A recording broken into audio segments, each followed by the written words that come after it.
One evening I was channel surfing and I came across a show on PBS called The Human Footprint, hosted by Princeton evolutionary biologist Shane Campbell Stanton. And he had traveled around the country and the world exploring how the human species has impacted the planet, whether it's through introducing invasive species or upending ecological systems, causing the extinction of flora and fauna, and accelerating climate change. I know that none of this is new to any of us who've been paying attention. The cycles of extensive rainfall that have been plaguing us here in New England all summer and into the fall, while wildfires have raged in Canada and Hawaii, and excess heat in the Southwest and too warm ocean waters in the Atlantic Southeast, show consequences of our human footprint. As Unitarian Universalists, one of the principles of our covenant is to affirm and promote respect for the interdependent web of all existence, of which we are a small part. And in our own First Parish covenant, we commit to stewardship of the earth, la tierra.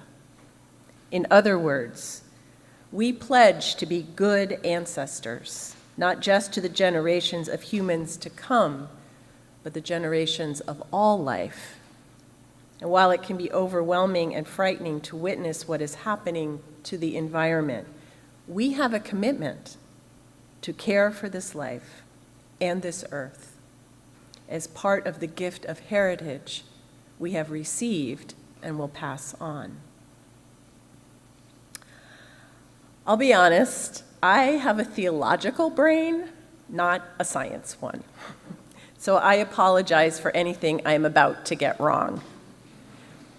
But from what I understand, there is an ongoing discussion among scientists across several disciplines as to whether or not we have entered the Anthropocene epoch, E-P-O-C-H.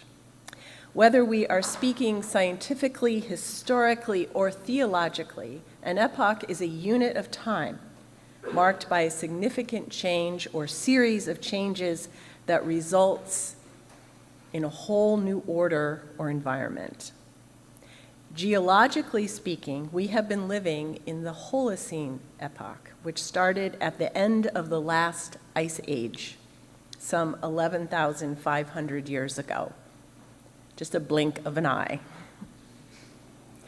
But in 2002, a Dutch chemist named Paul Crutzen, winner of the Nobel Prize for his work on the effects of ozone-depleting compounds, was attending a conference where he heard the chairman referring to us as living in the Holocene epoch. "Let's stop it," Crutzen blurted out. "We're no longer in the Holocene. We are in the Anthropocene." As you may have figured out, Anthropocene means the age of humans. And Crutzen's point was that we are having an environmentally altering impact across the entire planet, as significant as the end of an ice age, the consequences of which will not be known for thousands of years.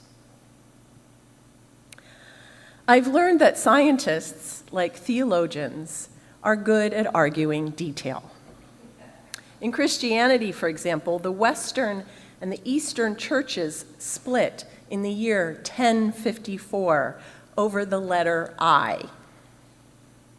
The letter I that differentiated the Greek word homoousis, meaning the same essence, from homoiosis, meaning a similar essence with regard to the Trinity. In other words, what became the Catholic Church held that God, Jesus, and the Holy Spirit were of the same essence, no I, while the Orthodox Church held that God, Jesus, and the Holy Spirit were of similar essences, with an I. And yes, holy wars were fought over this. and people died over this letter I. I'm glad to say that scientific debates do not seem to involve that level of violence as theological ones. In the case of the Anthropocene, there has been discussion and debate among scientists about if it's begun, and if it has, when it began, and how will we measure it. According to an article on the National Geographic website, a working group of scientists has been tasked by the International Commission on Stratigraphy to officially determine if the Anthropocene epoch should officially be incorporated into the geological timescale. The article says, a final decision will require votes by both the ICS and its parent organization, the International Union of Geological Sciences. The process is likely to take years. As it drags on, the decision may well become easier. Some scientists argue that we've not yet reached the start of the Anthropocene, not because we haven't had a dramatic impact on the planet, but because the next several decades are likely to prove even more stratigraphically significant than the past few centuries. Do we decide the Anthropocene's here, or do we wait another 20 years and things are even worse? Asked Mark Williams, a geologist at the University of Leicester in England. Crutzen, who started the debate, thinks its real value won't lie in revisions to geology textbooks. His purpose is broader. He wants to focus our attention on the consequences of our collective action, on how we might still avert the worst. What I hope, he says, is that the term Anthropocene will be a warning to the world. I have to say, reading this, I felt a little better about church time. We're not the only ones. I'm participating in a 5-month online course about tending to grief called Entering the Healing Ground, led by psychotherapist Francis Weller. And I first came to know his work through his book, The Wild Edge of Sorrow, an extensive exploration of that topic. On the one hand, grief is the constellation of often overwhelming emotions we feel in the face of a personal loss, the death of a loved one, the end of a relationship, a life-changing tragedy.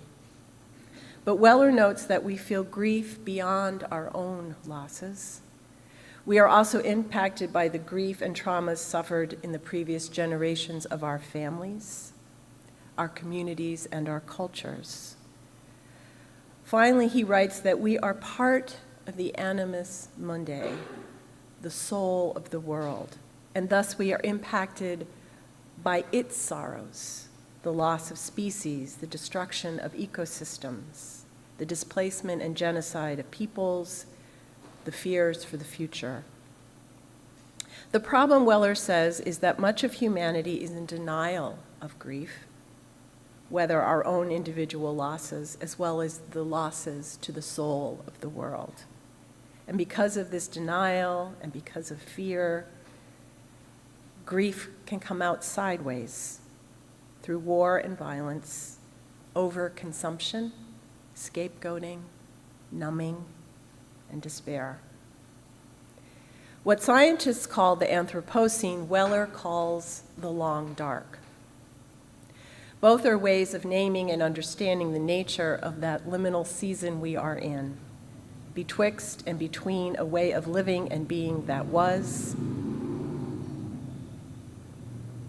and a way of life and being that has not yet emerged.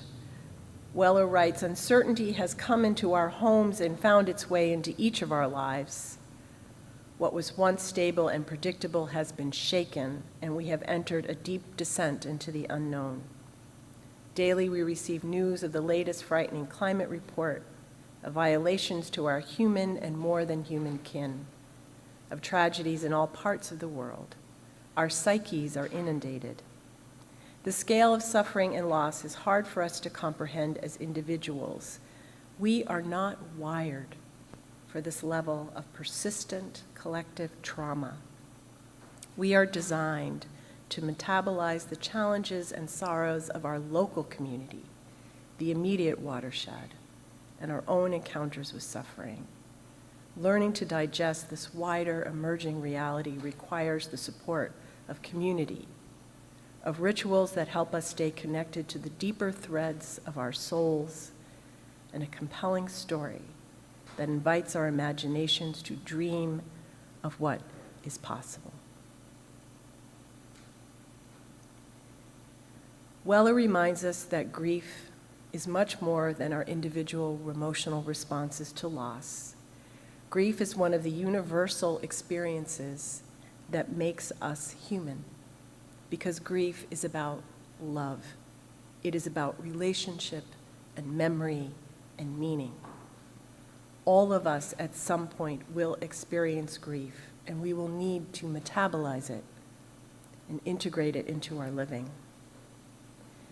Weller studied how grief is held and tended in the rituals and practices of native and traditional cultures around the world. There he saw that people who grieve are not isolated and shunned, but supported and cared for.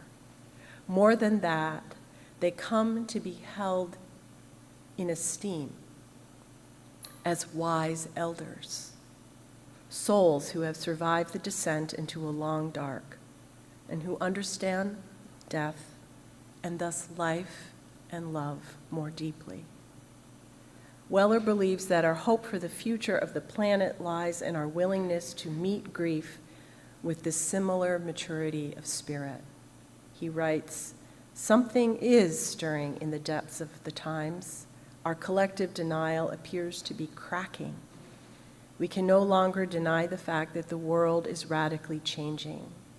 We sense in our bones the breakdowns occurring, and along with it, our hearts feel weighted with grief.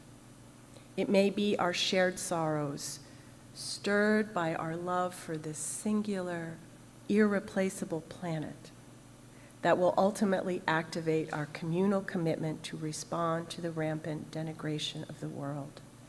Our grief is evidence of the ways we are secretly in love with the world.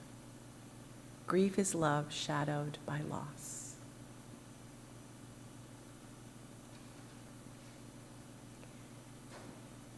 Going back to the PBS series, Human Footprint, Professor Campbell Stanton explores not only the dire consequences, but the caring and creative ways in which scientists and non-scientists alike are working to mitigate the impact of our human footprint. They acknowledge that what has been lost of species and ecosystems cannot be fully recovered, for some are gone forever. But they believe that through thoughtful research and learning, we can live more in step with the rest of life on the planet. At the UU Church where I grew up, the credo of Unitarianism, belonged to the generation before me, was on the wall of the sanctuary. The fatherhood of God, the brotherhood of Jesus, the fellowship of man, with progress onward and upward forever. By my time, the focus on the fatherhood of God and the brotherhood of Jesus had receded, but the idea of human progress onward and upward forever was still central. Reason and science were seen as the sources of our salvation. I think, though, that we have been humbled to find the limits of our reason and the unintended consequences of progress. Our hope for the future, for offering a gift of heritage to our descendants, is bound up in grieving honestly the damage our species has caused and the losses we have sustained, and recognizing that this is a crisis of both science and of soul, reason and love, that our response needs to be grounded in both. Beyond progress onward and upward forever, I believe we need to look to the wisdom traditions of those peoples who have lived with intimate and constant awareness of the land, of the interdependent web of which we are a part, who offer the words of gratitude as the starting place to the whole creation before all else. We bring our minds together as one and give thanks.